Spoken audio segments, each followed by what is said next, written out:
नमस्कार मंडळी. तर आता वाजले 10 वाजले रात्रीचे आणि आमचा बब्बू आत्ताशी आला आहे. 2 दिवस आला नाही आणि आला का इतका भुकेला होऊन येतो, इतका भुकेला होऊन येतो. मग आल्या नुसता गजरा करतो. तर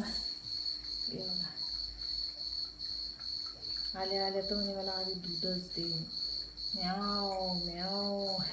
बब्बू बाहेर बसले होता, म्हणजे माहीतच नाही तो बाहेर बसले. तो त्रास देत नाही, कोणालाच त्रास देत नाही. म्हणजे दरवाजा लावलेला असला तो बाहेरच बसणार.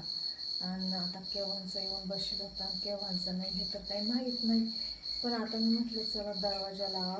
तर गेली दरवाजा लावायला, त्याला आवाज आला दरवाजाचा की दरवाजा लावताय लगेच म्याव म्याव करायला लागला, म्हणजे आवाज द्यायला लागला की मला पण घरात घे. तर मी दरवाजा उघडला आणि पळत आल्यानंतर आधी किचनमध्ये येत होतो. किचनमध्ये मग त्याला भूक लागली का आधी दूध द्यावं लागतं. दूध दिलं का त्याचं भागलं तर बरं, नाही तर मग त्याला पीठ वगैरे द्यावं लागतं. बघा कसं बघतोय. काय बघू बघू बसला आता. तू कुठं गेला होता बघू?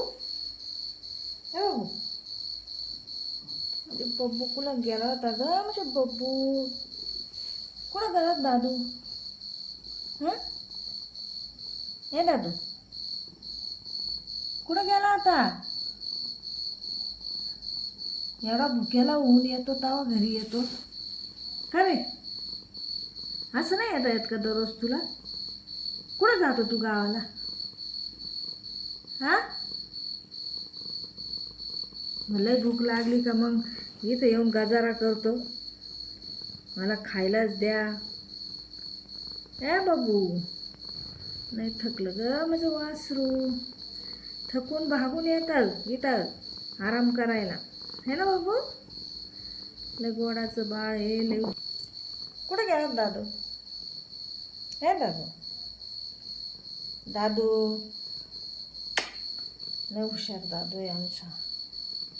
कधीच कोणाला त्रास नाही देणार घरातल्यांना, कधीच नाही. हे ना दादू? हे दादू बघा कसे डोळे लावून घेते, तसं झोपेलच आहे.